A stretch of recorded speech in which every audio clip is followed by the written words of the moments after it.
Are you a good observer? If you've seen the landscape and the house first, your sense of observation is moderately developed.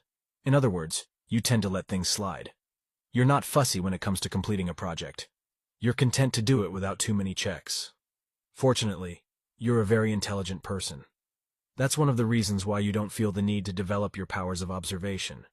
You always have a practical way of resolving conflicts and solving problems. You're known as a pragmatist. You work with what you've got and do something well without going back on it. This lack of checking means that you sometimes make what we would call silly mistakes. For example, syntactical errors that you could have avoided if you were a little more meticulous. If, on the other hand, you saw a man's face, it shows you're very observant. You certainly noticed that it wasn't as obvious as the rabbit. When there's an error in a file or project, you're the first person to notice. Detail-oriented, you make sure that everything is as perfect as possible. You hate to give the impression of being sloppy or not sufficiently committed.